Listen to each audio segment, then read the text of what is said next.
Olá, Irene. Hola, ¿cómo estás, Ana Carolina? Muy bien. Ahora sí, testados, video, sonido, todo. Buenas tardes a todos. Muchas gracias por su participación.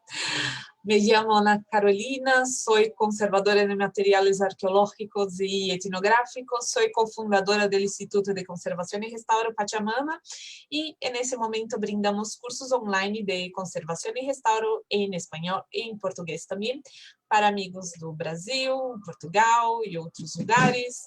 Y siempre digo eso, pero más que cursos, queremos difundir un espacio de intercambios, experiencias, de contactos entre profesionales de Latinoamérica. Y en ese momento tenemos 4 cursos disponibles que estaba pasando enquanto estábamos aquí nos ajustando y vamos a tener otros muy pronto. Entonces, dejo la invitación que visiten nuestro sitio web y conozcan las propuestas, los cursos que tenemos.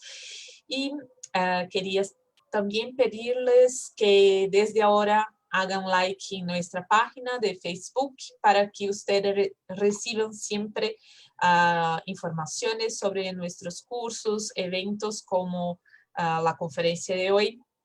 Y no dejen para después porque siempre las personas se olvidan, entonces por favor hagan like ahorita. Empezamos como todos los miércoles nuestro primer ciclo de conferencias internacionales organizado por Factor Cultura, Instituto de Conservação e Restauro Pachamama y de la Veris Conservaciones. El evento se llama Especialistas y Experiencias en la Conservación del Patrimonio Cultural y todos los miércoles, ya lo sabes, tendremos un profesional de la conservación compartiendo experiencias desde Perú, Bolivia, España y Brasil y hoy Grecia también. Bueno, dejen sus preguntas acá en Facebook por chat, que al final de la presentación vamos a tener un espacio para conversaciones y pueden también fazer suas perguntas em português que a gente passa para a Irene no final. Nuestra invitada de hoy es Irene de la Veris, que va a contarnos un poco sobre su experiencia con patrimonio lítico. Irene de la Veris es la segunda vez que Irene está aquí con nosotros y Irene recibió el título de licenciatura en conservación con especialización en conservación de patrimonio arqueológico en TI Atina de Atenas, Grecia, en Noruega, Argentina, Chile y Bolivia. Adquirió experiencia en conservación preventiva y tratamiento de objetos, pruebas de materiales, manejo de colecciones y así como en la organización de eventos académicos y docencia. Su proyecto más importante desde 2012 ha sido difundir el conocimiento en conservación preventiva en comunidades nativas y estudiantes de estudios arqueológicos y antropológicos de la UMSA, La Paz. En 2017 fue consultora de la UNESCO, participando del Plan de Conservación de Tiwanaku y forma parte de organizaciones como Apoyo Online, la Rede Plurinacional de Museos Comunitarios en Bolivia y Proteja. Irene, finalmente bienvenida a nuestro primer ciclo de conferencias internacionales. Ana Carolina y todos los presentes, muchas gracias por la invitación y también por este espacio.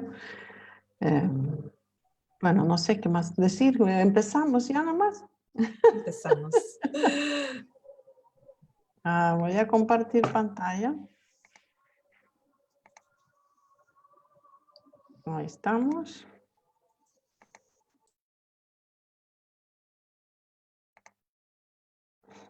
Ahí.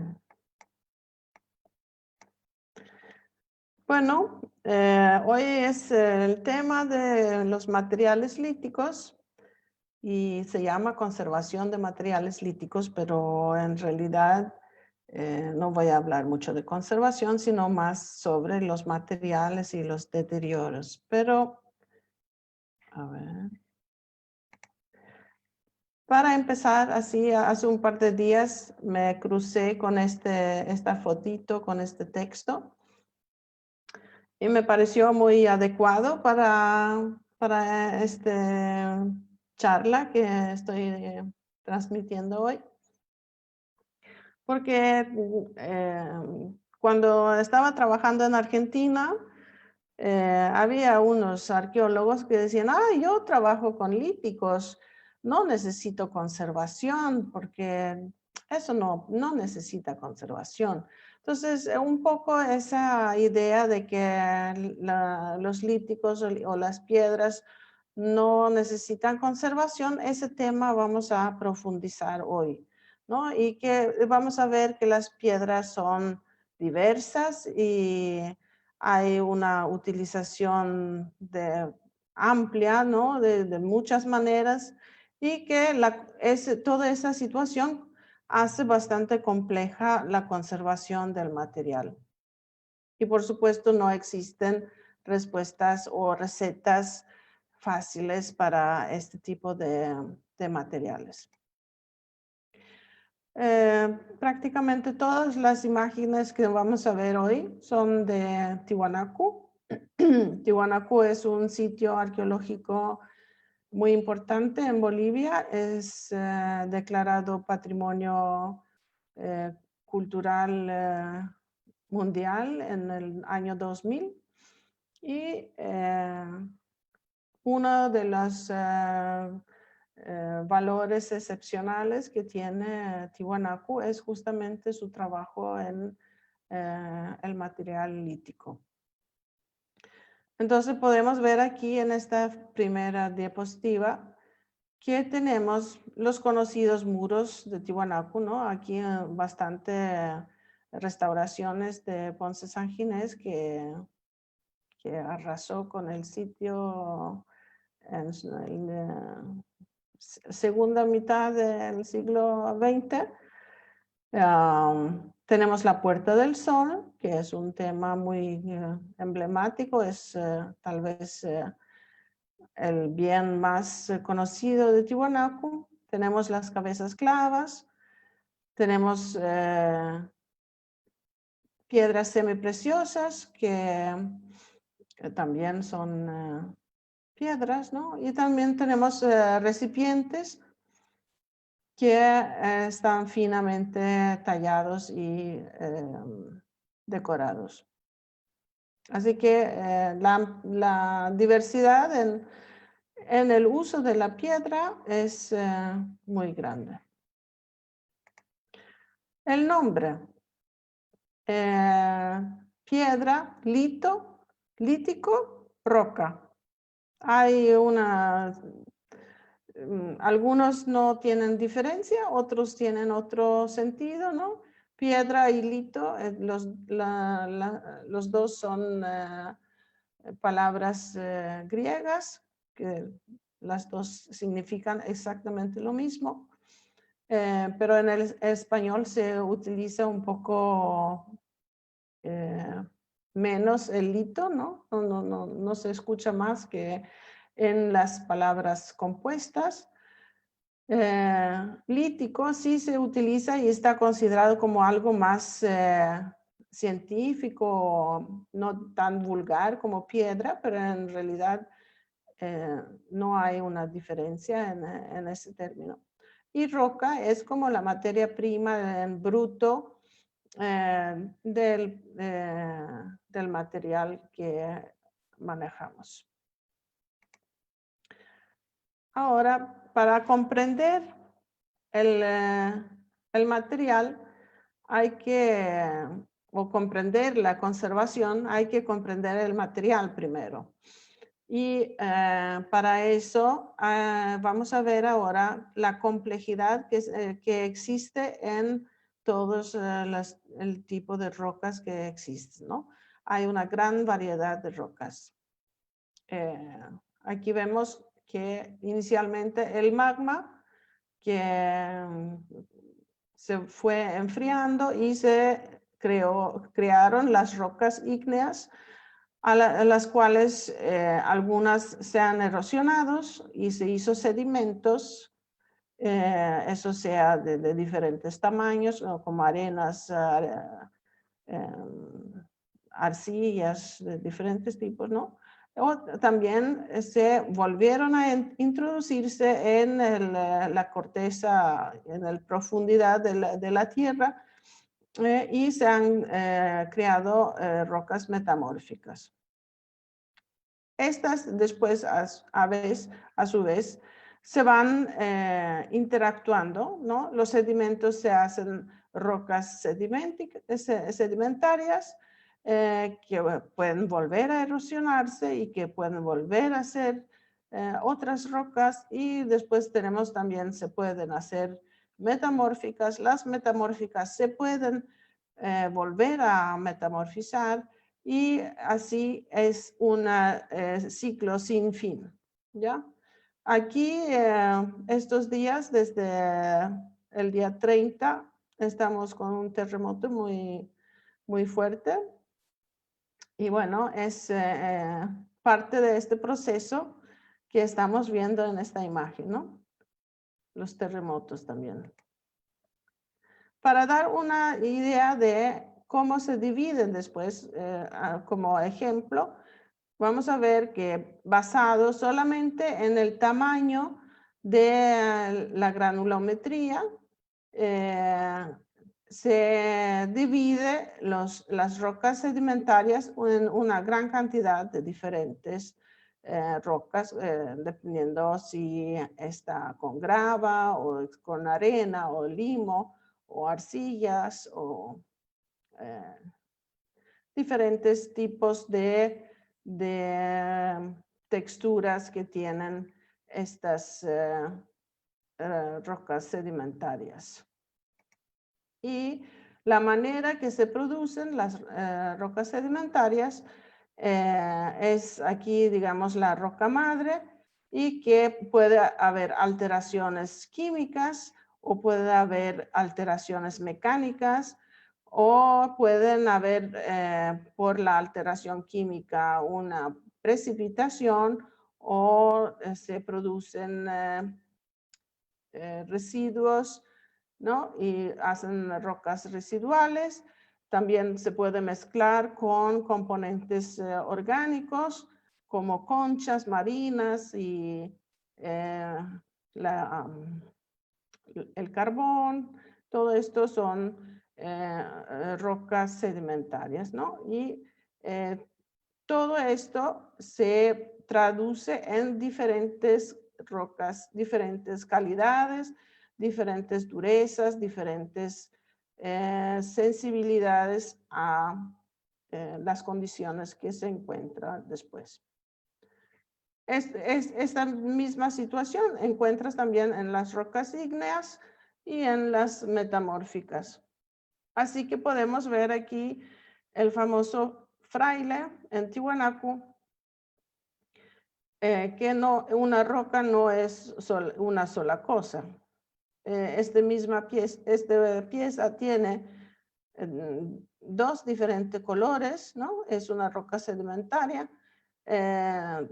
Esto se debe a la composición de los sedimentos al momento de producirse la roca. Y por supuesto existe una diferencia en cómo reacciona a las condiciones del medio ambiente. Bueno, en Tiwanaku existía una idea de qué rocas teníamos, ¿no? Y eso estaba como definidos en la bibliografía de los libros de arqueología. Creo que nunca se habían hecho estudios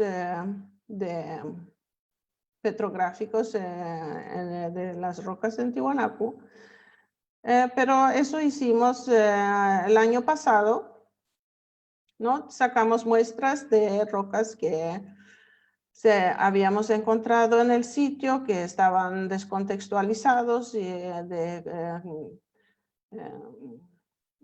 ¿cómo se llama? Canteo colonial, ¿no? Mucho canteo colonial, ahí se desarmó gran parte del sitio para construir casas y la iglesia de Tiwanaku, después también los puentes del ferrocarril en el siglo XIX. Entonces, teníamos claro que teníamos caliza, teníamos areniscas y teníamos andesitas y a veces encontrabas algo de basalto. Y más o menos dividimos, buscamos muestras que podrían representar este tipo de rocas. Entonces, resultó en bastantes sorpresas. Primero que nada, las rocas sedimentarias, que serían las areniscas, que teníamos como definido como areniscas, no eran todas areniscas, porque dentro del grupo de las rocas sedimentarias hay también una división según el tamaño de las partículas. Entonces, aquí tenemos uno que era arcosa, este era una grauwaca, y este es una subarcosa.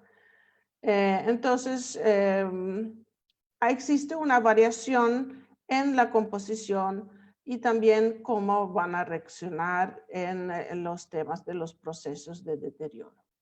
Las piedras calizas resultaron ser toba riodacítica, o sea, una piedra volcánica, muy dura, terriblemente dura, casi no podíamos cortar la muestra. Entonces, eso ha implicado que las prioridades que teníamos de las culturas que pensábamos de que eran caliza y que podrían ser más propensas al deterioro y más acelerado, ya han bajado en cuestión de prioridad porque están dentro de rocas muy resistentes. Que eso es una buena noticia, nos da más tiempo. También todas las piedras grises, nosotros pensábamos que eran andesita, pero resulta que una andesita supuestamente resultó ser basalto y otra andesita resultó ser una roca sedimentaria, una arenisca, cuarzo arenita. Eso era durísima la piedra. Y otra era dacita. Y otra era otra vez basalto. Entonces vemos que a simple vista no es tan fácil identificar las rocas. Aquí vamos a ver más a detalle la muestra 1, que nosotros pensábamos era una arenisca. Este gráfico muestra cómo los geólogos definen el tipo de roca dependiendo de lo que se ve en el microscopio, ¿no? De las partículas, el tamaño de las partículas, también la cantidad de diferentes partículas. Entonces, esto resultó a ser una arcosa y no una arenisca. ¿No? Tiene un tamaño de arena más fina de que lo que resultaría ser una arenisca. Y esta es la muestra de lo que pensábamos era la caliza.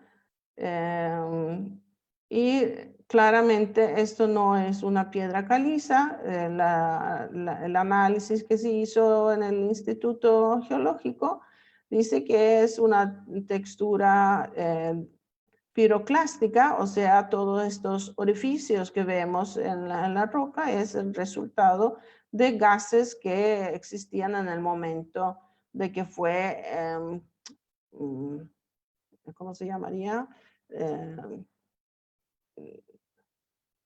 Distribuido por el volcán en la atmósfera. ¿Ya?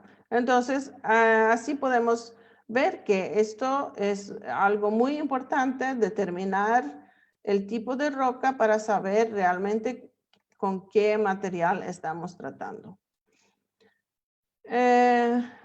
Ahora, se ha hablado en Tiwanaku mucho de que se está deteriorando los líticos y eso es verdad. Tenemos registros fotográficos antiguos de muy buena calidad a los cuales vamos a ver hoy. Aquí es una foto del arqueólogo Poznański. Bueno, él trabajó en la arqueología, tal vez el padre de la arqueología de Bolivia. Y esta misma roca en el museo hoy en día, ¿no? Se ve que prácticamente se ha perdido el tallado que apenas se podía ver hace casi 100 años atrás. Pero vamos a ver que la manera que se saca la foto es muy importante para poder lograr una correcta documentación de la situación que existe. Estas dos fotos están sacadas una tras de la otra en el mismo momento, uno con luz rasante y la otra con la luz directa. Podemos ver que con la luz rasante podemos distinguir lo poco que queda de la iconografía, algo que es muy difícil en la foto de la izquierda, de la derecha, donde la luz del flash de la cámara ha aplanado totalmente la imagen y no vemos nada de iconografía. Y eso nos lleva a un tema que a veces los conservadores tenemos que tratar, que es la histeria de la prensa y también de muchos profesionales que no son conservadores, pero que piensan que pueden opinar y que saben qué está pasando con un bien patrimonial. Lo llama la histeria del deterioro de la Puerta del Sol porque este elemento tan emblemático para Tiwanaku es tema de mucha discusión. Bueno, en la prensa, durante mucho tiempo, vemos aquí de 2014, y también en 1986 tenemos artículos, reportajes en los periódicos que reclaman de que la Puerta del Sol se está deteriorando y que se va a desaparecer, y etcétera, etcétera. Y da mucho información que directamente es errónea, como por ejemplo aquí dice que el deterioro está causado por parásitos vegetales y que quieren meter la Puerta del Sol en el museo. Bueno, para empezar, parásito es un organismo que habita y se alimenta de otro organismo, que es huésped, y moho o hongo que se desarrolla en lugares húmedos, y eso es en 65% de humedad relativa o más elevado, y de baja luminosidad. No le gusta a los hongos la sequía ni la luz fuerte. Los líquenes, por el otro lado, que es lo que sí encontramos en las piezas líticas en Tiwanaku, son una simbiosis de un hongo y una alga, y eso permite la existencia de estos dos organismos también en épocas que no hay buenas condiciones de sobrevivencia, y son también excelentes indicadores de calidad de aire.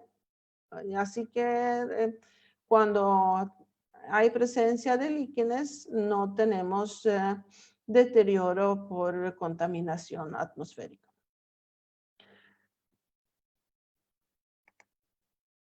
También existe una tesis sobre la Puerta del Sol, ¿no? Donde se hace todo un análisis de diferentes fotos y con la conclusión que se está deteriorando mucho.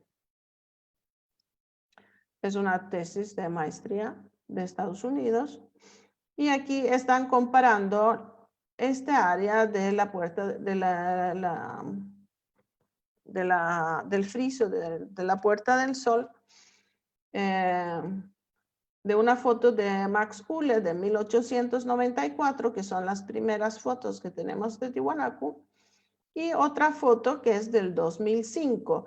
Y él supuestamente dice, aquí en inglés, detalle del friso tallado, pérdida de detalles y redondeamiento, o sea, que se están redondeando las vértices del tallado, que es muy visible.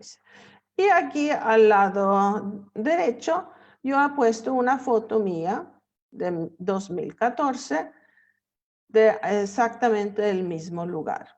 Aquí podemos ver claramente que la persona que ha hecho esta tesis no ha tenido conocimiento suficiente de fotografía para poder sacar una conclusión correcta de la situación, ¿no? Yo personalmente, no sé si ustedes están de acuerdo conmigo, no veo erosión, sino veo pérdidas de lugares puntuales. Si comparamos aquí, vemos estos cabezas de pez. El primero a la izquierda tiene algo de pérdidas, mientras aquí a la derecha, en la foto más actual, vemos que esas pérdidas también han afectado a las siguientes dos cabecitas, por ejemplo. Pero los detalles del tallado está intacto.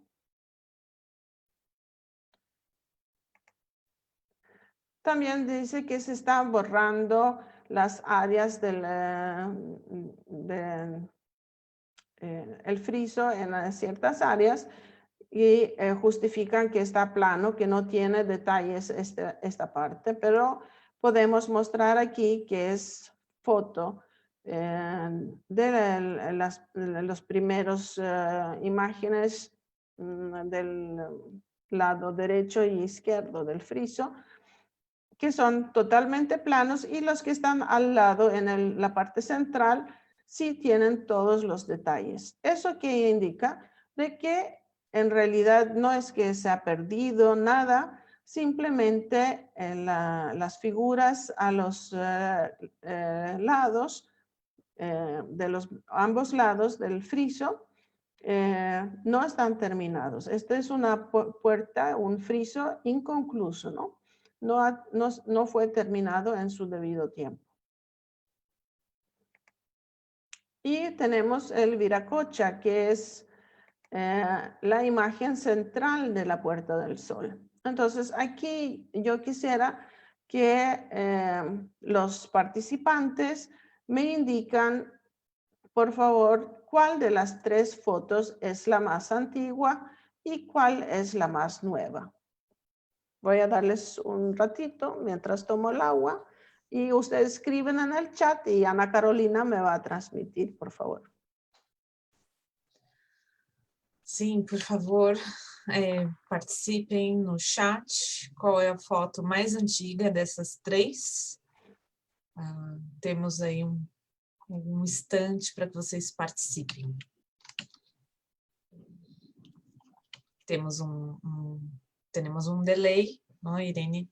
Como te comentava lá al inicio.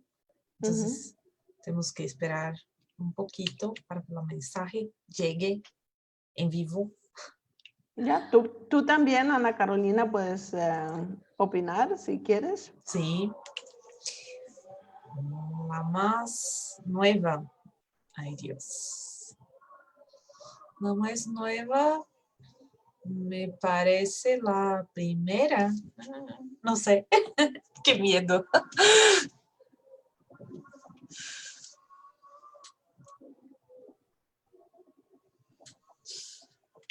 Déjame ver.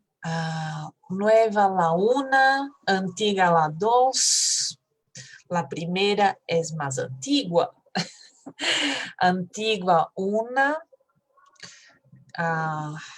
Las personas están divididas entre la 1 y la 2. Déjame ver si hay más. Pessoal, participem. Cadê os brasileiros? Solo amigos de Latinoamérica. A 1, a mais antiga. Mais nova, perdão. Segunda. Hay un misto, Irene, entre la foto 1 y la 2. Uno sé qué sería hacia la izquierda. Hacia la izquierda, sí. Ya.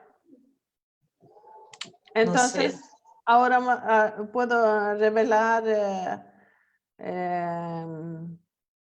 los años de toma de fotografías. Sí, O por vamos a favor. analizar un poco más las fotos. Puedo ampliar aquí. Sí. Pueden ver los detalles.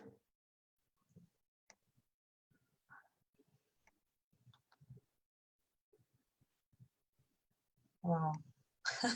Ahora tengo más dudas. ¿Hay gran diferencia?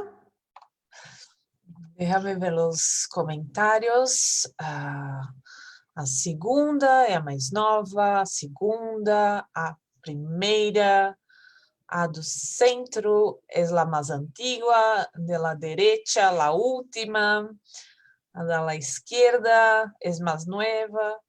Ai, onde está?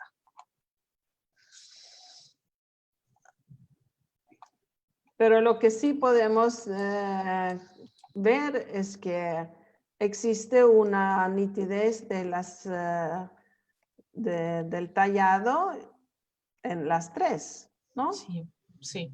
No, yo personalmente no puedo decir que veo erosión, porque erosión, vamos a ver después otras fotos donde se pierden totalmente las líneas y se redondea todas las esquinas del tallado, ¿no?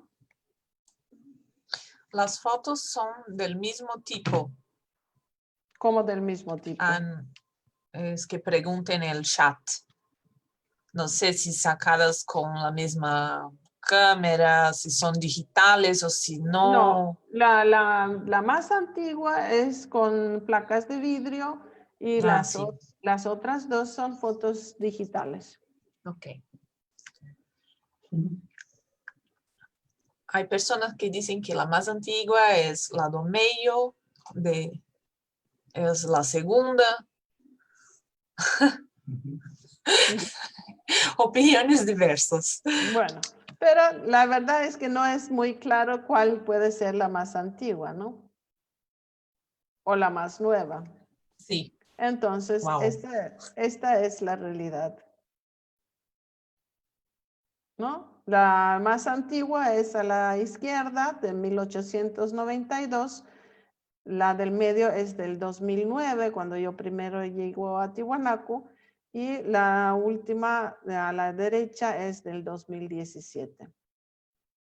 yo no veo que hay una gran diferencia en el tallado. Por eso considero que todo lo que la histeria, como dicen, es histeria, ¿no? Todo lo que sale en la prensa y que están transmitiendo de que se está deteriorando es un discurso totalmente basado en desconocimiento de la realidad,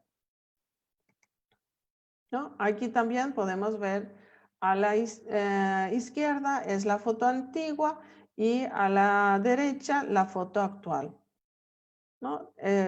Se puede ver claramente el tallado. Tiene mucho que ver el momento que uno saca la luz, saca la foto del día, si es en la mañana, a mediodía o en la tarde, dependiendo de la dirección que cae la luz y se crean las sombras sobre el tallado.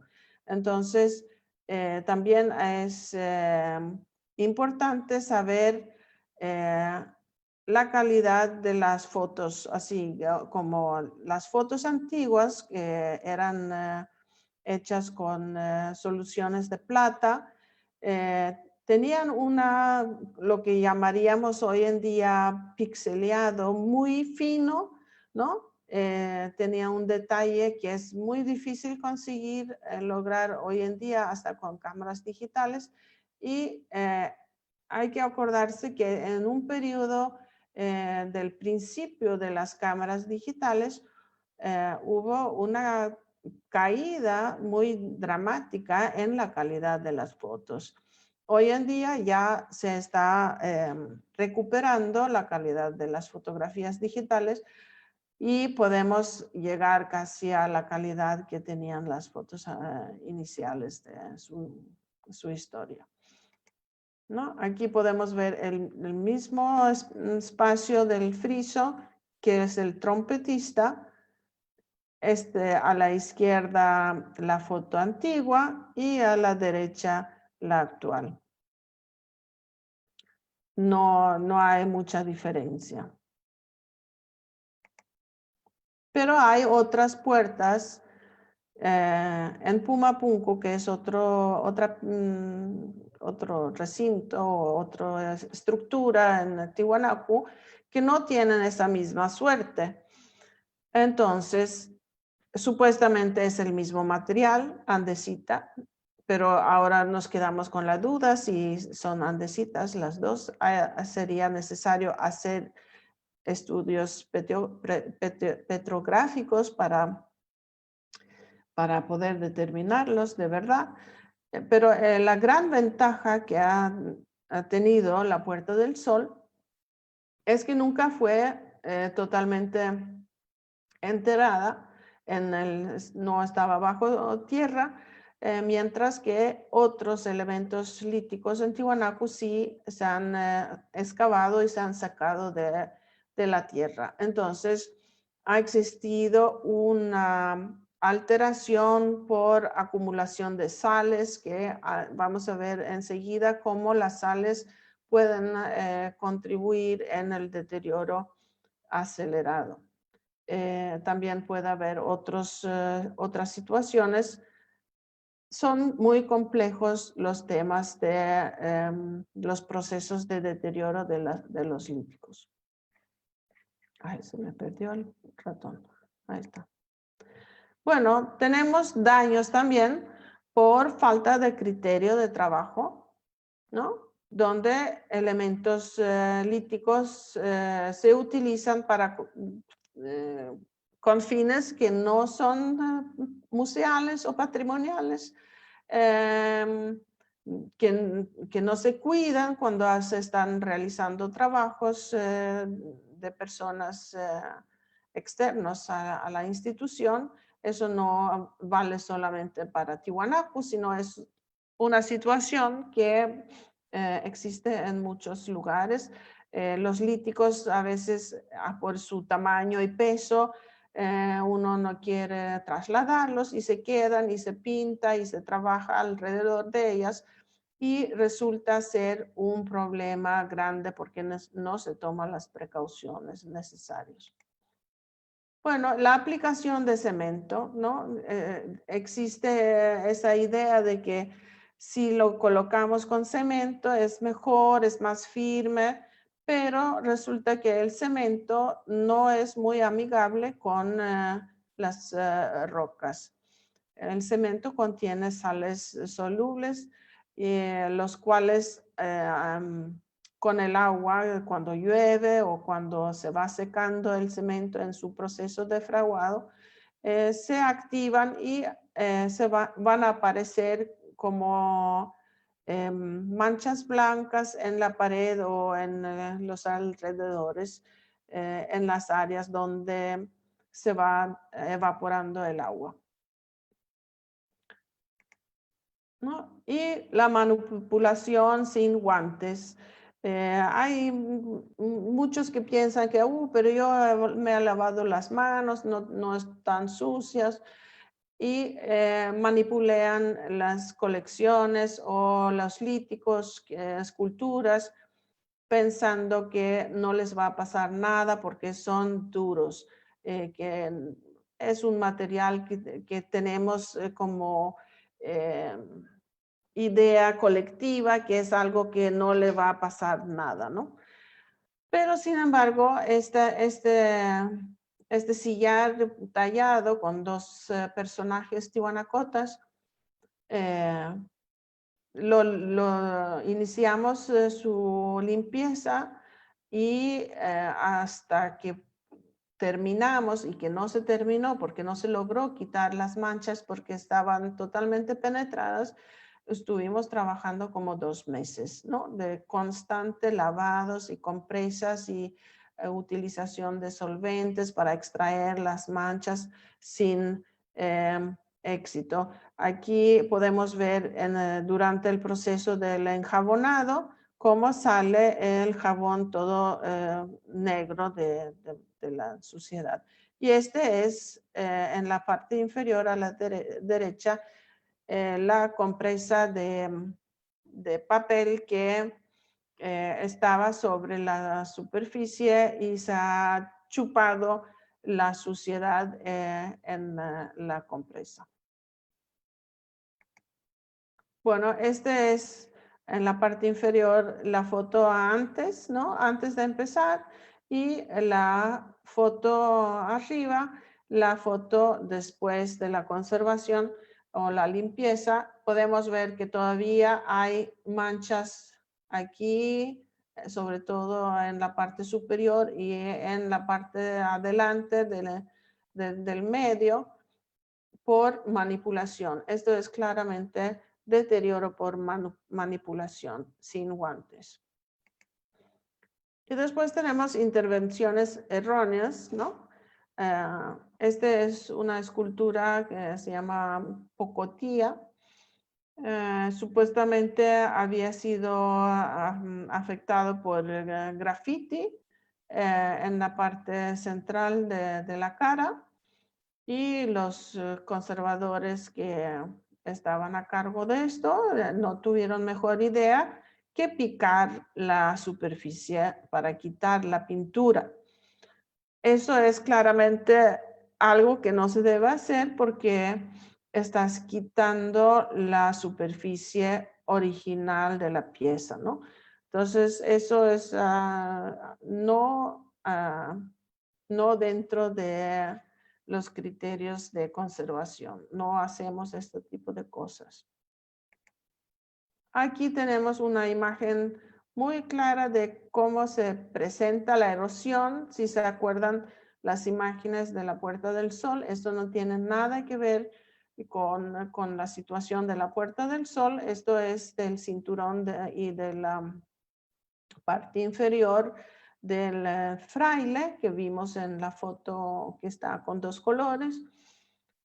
Aquí abajo es una foto de Poznański del principio del siglo XX. Todavía se puede ver un poco mejor, pero esto es el mismo lugar en fotos actuales, donde vemos que prácticamente se está desapareciendo el tallado, la iconografía. Y aquí podemos ver también, las dos fotos actuales, pero uno es de un lado de la escultura y otro es del otro lado. Este inferior es del lado rojo y la de arriba es del lado más blanco, que tal vez esta diferencia puede ser por la composición de la roca o puede ser también por la dirección del mal tiempo que hay en Tiwanaku, que puede ser más afectado de un lado que del otro, o puede ser la combinación de las dos cosas también. Y la exfoliación, ¿no? Es un problema muy, muy grande que puede ser, se presenta así como láminas que se van desprendiendo de los sillares. Y eso está relacionado por la fluctuación de humedad que existe en la roca. Vamos a ver la siguiente foto también, que es una situación todavía peor, ¿no? Aquí prácticamente la roca se ha desintegrado, el sillar está, no sé, 80% desaparecido. Y esto no hay mucho que hacer hay que estabilizar, ¿no? Y tenemos el deterioro eólico, ¿no? Que redondea las esquinas y la superficie de los sillares. Y aquí tenemos una explicación gráfica de cómo se produce estos deterioros, ¿no? Por la elevación de humedad por el muro. Vamos a tener esta parte que está como rayado negro, es donde se produce la eflorescencia. Y cuando se produce criptoeflorescencia, eso es por debajo de la superficie y ahí se va descascarando. Vemos esta de la exfoliación que hemos visto en las fotos anteriores.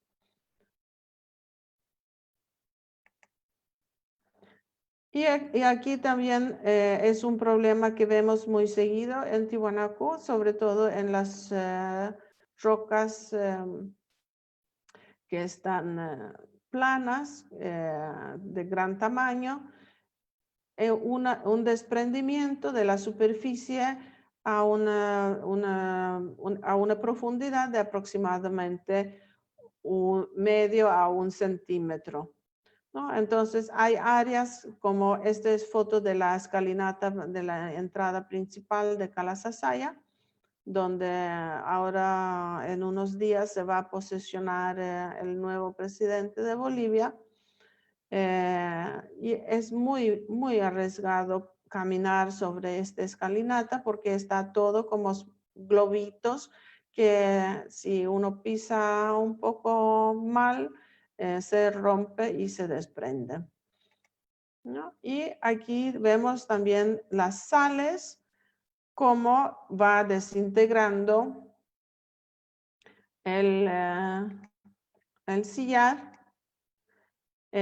Por ejemplo, esta área que se ve como que no está tan mal, en realidad esto ya está desprendido, igual como esta parte de arriba.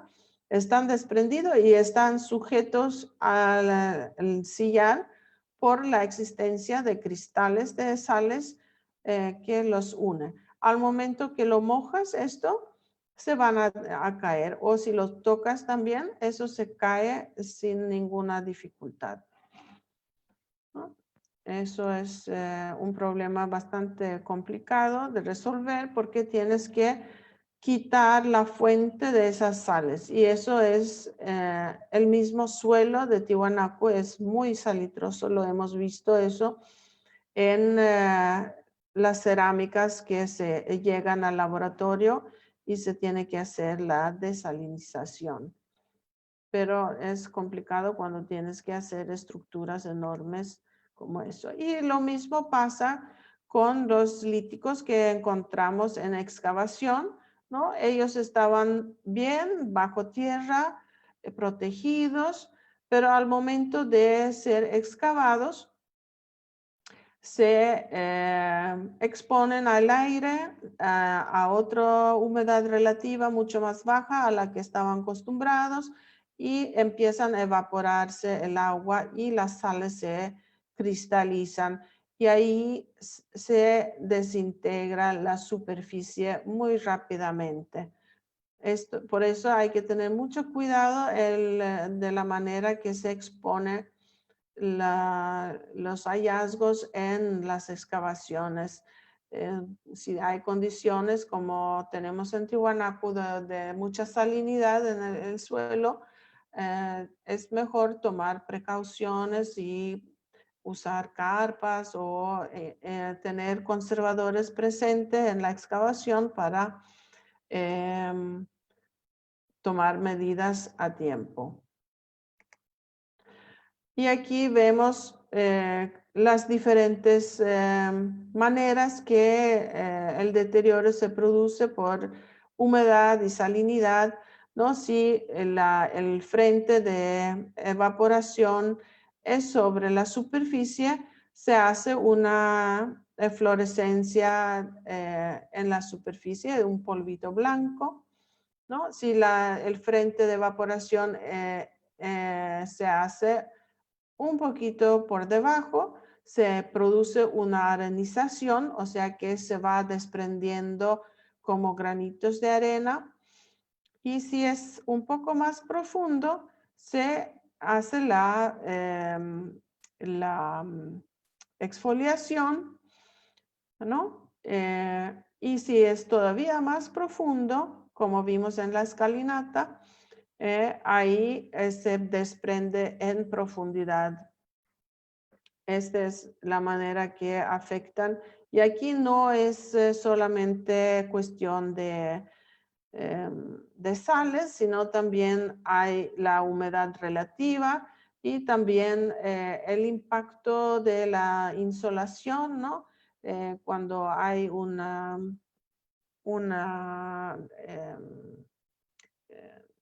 ¿cómo se llama? De que el sol cae por mucho tiempo y se calienta, pero es grande el volumen de la piedra, se calienta solamente en la parte superior de la superficie y en el interior de la roca no llega a la misma temperatura. Y ahí tienes un movimiento interno en la roca que con el tiempo va a generar el deterioro. Entonces, para concluir, vemos que la materialidad y el contexto es el que determina el deterioro en un bien. No es el tamaño ni su uso original, o sea, si es una escultura grande o es una piedrita, una mostacilla de un collar, eso no es lo esencial, sino es el material, la composición del material y el contexto del entorno. Y hemos visto que es muy difícil determinar el tipo de roca a simple vista. Hace falta un estudio petrográfico. Yo diría que es imposible. Realmente, mientras estábamos haciendo los estudios en el Instituto Geológico, el geólogo que estaba a cargo de los análisis microscópicos se había sorprendido muchísimo de algunas de las muestras. Yo considero que era una persona muy experimentada y que sabía lo que está haciendo, entonces es un indicador de que decir por simple vista que tal roca es tal cosa no es muy seguro. Las piezas pétreas no representan un grupo homogéneo de materiales, ¿no? Hemos visto que hay una gran variación por su manera de formación, por su composición y también las condiciones a las cuales se encuentra cada pieza. Es una situación única. Debe ser atendida también en la conservación de esa manera excepcional. No hay recetas, no se puede hacer tratamientos masivos, hay que evaluar cada situación por separado. Y la documentación y evaluación de estado de conservación debe realizarse por personas idóneas y experimentados en el tema. Hemos visto cómo el conocimiento de cómo fotografiar es determinante para establecer una impresión o otra impresión. No considero que es adecuado que personas que trabajan con el bien, curadores o arqueólogos o antropólogos o lo que sea, historiadores, opinan sobre su estado de conservación. Ellos conocen el significado culturalmente, pero los conservadores somos los que conocemos el tema de la materialidad. Y se pueden generar situaciones donde es muy complicado recuperar la confianza de la sociedad. Y también hemos visto que los procesos de deterioro de los bienes materiales patrimoniales son complejos y interactúan entre sí. Y eso no es solamente en tema de lítico, sino en todos los materiales que tenemos, que tratamos en la conservación, tienen este tipo de situaciones. No podemos estar haciendo trabajos de producción masiva, digamos, no, o de línea, de trabajo de línea. ¿Ya? Y para finalizar, hay que tener en cuenta que el deterioro es una reacción o un proceso natural del cosmos, donde todo vuelve a un estado energético menor y más estable, ¿no? No es que nosotros tenemos alguna varita mágica que podemos parar esto. Es la tarea del conservador hacer el proceso lo más lento posible para que las futuras generaciones también podrán disfrutar de este patrimonio. Pero es inevitable este proceso de deterioro que tenemos en los bienes patrimoniales. Y aquí termino con esta carita tihuanacota hermosa, que es un tema, este es un lítico, una copa lítica que ha sido catalogada como basalto y ahora realmente estamos pensando que tal vez es esta arenisca tan dura que hemos descubierto que existe, ¿no? Entonces, así tan fácilmente nos podemos engañar por ver las cosas sin experiencia. Bueno, eso es todo. Ahora pueden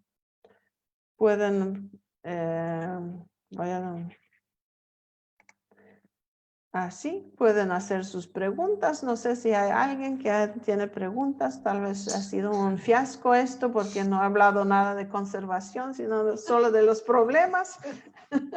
Así es, pero cuando es así, es peor porque las preguntas se multiplican, ¿no? Hay muchas preguntas aquí, hay mucho trabajo para ti, no te preocupes. Y también quería decirles que no había dicho cuando empezamos que Irene va a dar un curso con nosotros de conservación de estructuras en tierra, ¿no? No es sobre líticos, pero es otro tipo de material, otro tipo de deterioros, ¿no? Ah, qué interesante, Irene. Fue fantástico, muchas informaciones, muy aclarador. Y eso que apunta sobre la documentación, evaluación de la conservación, que debe ser hecha siempre por los conservadores, es lo más importante, ¿no? Porque las personas que son ajenas de todo el proceso, que les parece que está deteriorado y no está, acaban empezando por veces un lío tremendo, ¿no? Sí, eso es una realidad que ahora, bueno, para los que no se han enterado, en la isla donde estoy, Samos, hubo un terremoto, como comenté, un par de días atrás y ha afectado muchísimo a gran parte de las casas tradicionales, ¿no? Antiguas, de hace 100 o 200 años atrás de construcción, porque yo no he podido dar muchas vueltas, pero se han desprendido revoques y hay alguna fisura y otro de superficial y ya se cree que ya la estructura se va a caer. Y no necesariamente es eso, ¿no? Porque hay aplicación de materiales nuevos como o modificaciones de las estructuras para modernizarlas para el uso que damos hoy en día y ahí se producen otros movimientos dentro de las construcciones antiguas y eso sí puede afectar, digamos, su estabilidad en los terremotos. Sí, eso es importante. Pero sobre la cuestión de la intromisión de personas ajenas, como por ejemplo la prensa, que hace difusión sobre deterioros, ¿no crees también que la conservación o nosotros como conservadores estamos fallando en comunicar sobre los bienes culturales? Porque eso también es una cosa que hacemos poco por veces. Hacemos entre nosotros y no conseguimos difundir para afuera de nuestra área, ¿no? Sí, porque yo creo que existe ahí como un tabú de que no hay que decir las cosas porque ahí la gente se puede asustar o se puede pensar que no estamos haciendo nada o no sé, hay muchas situaciones que a veces tenemos jefes que no nos dejan hablar porque no quieren que la gente sepa lo que está pasando. Es complejo, como la conservación en sí. Sí, claro. Sí. Las preguntas. Ingrid García Miranda, ¿qué fluctuaciones de temperatura y humedad relativa existen en el lugar, en Tiwanaku? Bueno, es el altiplano, entonces tienes fluctuaciones de temperatura de bajo cero a 25 grados sobre cero en un mismo día humedad relativa puede ser, digamos, en época de lluvias puedes tener humedad relativa de más de 70%. Cuando llueve, por supuesto, tienes 100% de humedad relativa, pero en época seca puede ser bastante seco a 35, 25% en el exterior, ¿no? Pues todos estos están en el exterior. Bien. James Antialone tiene algunas preguntas. La primera es, ¿qué es cierto que se encontró piedra artificial en Tiwanaku? Voy a hacer las otras a seguir. Ya. Bueno, eso fue una noticia que salió hace un par de años atrás, de que habían encontrado que los sillares de Tiwanaku eran piedra artificial. Y bueno, nosotros en los estudios petrográficos que hicimos no hemos detectado nada artificial, es todo muy natural. La verdad es que esto salió en la prensa, pero nunca hubo ningún artículo científico presentado por estos investigadores donde presentaban las pruebas de lo que habían dicho, ¿no? Así que queda por verse eso todavía, pero por ahora yo no he visto que nada era artificialmente hecho en Tiwanaku, ¿no? La exfoliación podría ser consolidada para no se perder parte de los líticos. Sí, por supuesto, se puede realizar consolidación, pero cuando en realidad la consolidación es cuando tienes una superficie debilitada, ¿no? Un material debilitado, pero cuando ya tienes fisuras visibles, ya no es suficiente la consolidación, sino tienes que también hacer inyecciones con material cementante, ¿no? Y no cemento, ¿no? Sino un material cementante que te puede recuperar la estructura. Ahora también se ha empezado a hacer algunos experimentos con alimentación de bacterias, ¿no? Porque resulta que sobre las rocas viven en los poros bacterias que si las alimentamos podrían ellos mismos producir material cementante para consolidar el material, ¿no? Entonces hay avances bastante interesantes los últimos años, pero está en el estadio de experimentación todavía ese. Sí. Y la última pregunta de James Antialdone, para la limpieza de los líticos, ¿qué tipo de agua se usó para el enjuague? ¿Cómo? Para la limpieza de los líticos, ¿qué tipo de agua se usó para el enjuague? De las imágenes que vimos que estaba haciendo Sí. la limpieza, utilizamos agua desionizada con un jabón neutro, Texapon, y después se hace el enjuague por mucho tiempo y sumersión por lo menos 24 horas donde se va cambiando el agua constantemente, ¿no? Para que no quede ningún residuo de lo que estamos aplicando. Y también se hace la desalinización en ese proceso, ¿no? Un poco. Sí, pero eso hay que medir. Mientras Sí, estás utilizando químicos y jabones y eso, sí, no puedes medir nada porque sí. va a indicar lo que estás trabajando. Pero sí se necesita hacer también la desalinización. Bien, Vilma Bautista, ¿por qué existe erosión en el Fraile y no en la Portada de Sol? ¿Cuál es la causa? Bueno, es un poco del tema que estamos hablando, ¿no? Porque diferentes rocas tienen diferente dureza y tienen diferente comportamiento en las situaciones que presenta el medio ambiente. Entonces, eh, la Puerta del Sol es una roca andesita, supuestamente, ¿no? Yo ahora ya dudo de todo, pero lo que se dice es que es una andesita.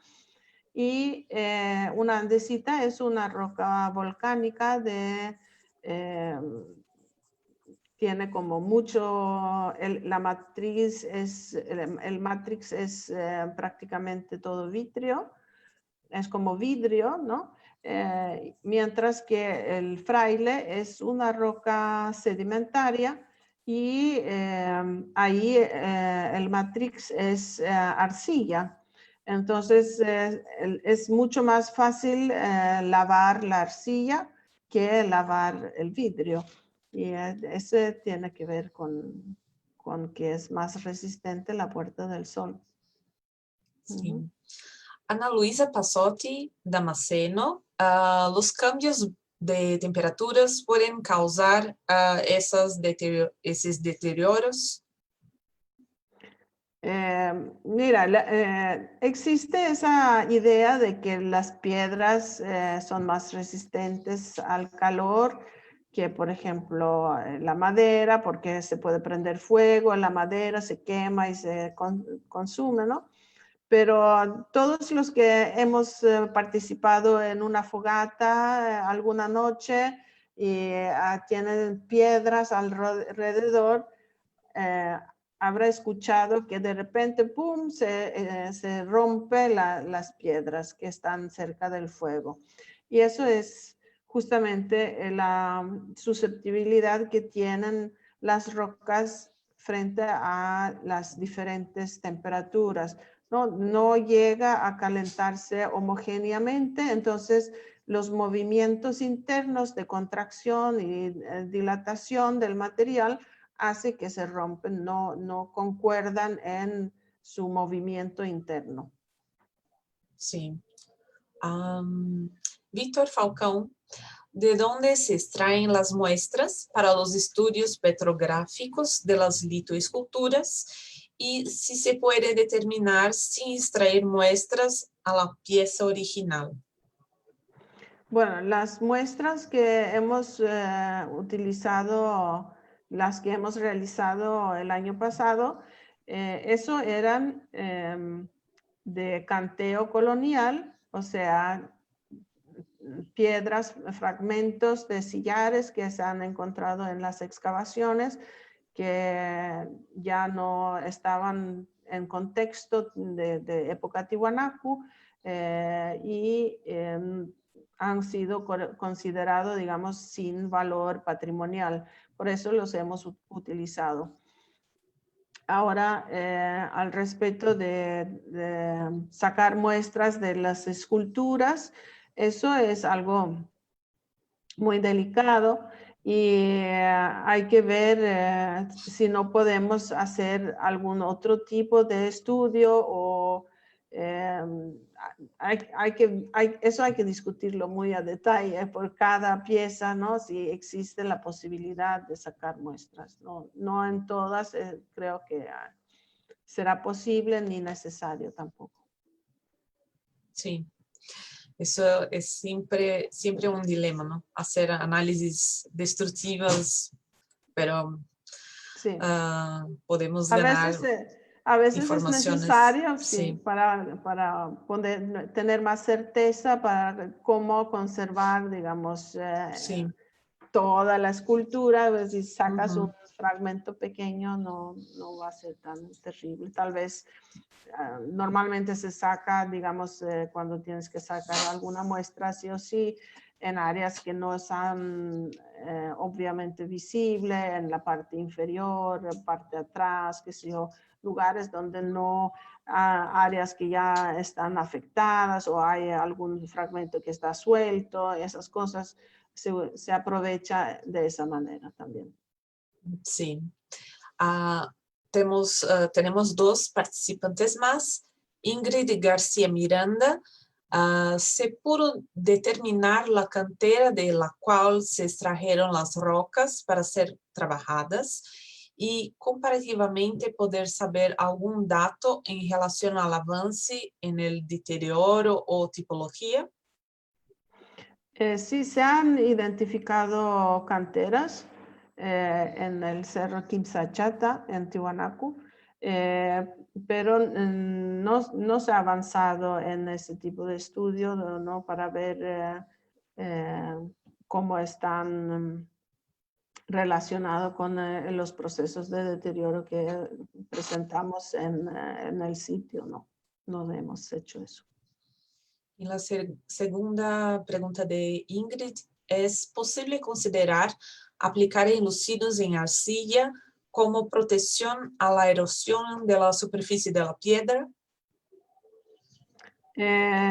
Eso sería lo que llamamos muros de sacrificio, ¿no? Eso se utiliza mucho cuando tienes muros que contienen sales y están afectadas por sales solubles para evitar que la evaporación se genera en el muro de piedra. Se genera una nueva superficie de tierra sobre cual se produce la evaporación y eso se va a ir renovando, pero por supuesto ahí no puedes exponer, o sea, no va a ser visible el muro original, sino que va a tener que ser tapado, no vas a verlo. Eso lo hemos hecho en áreas en Tiwanaku que habían sido excavadas, pero que no eran áreas que se visitaba por los turistas, y es una medida de conservación preventiva, digamos. La última pregunta es de Camille Coya.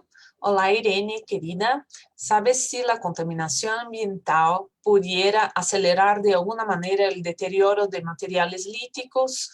Y te manda saludos desde La Paz. Hola, Cami.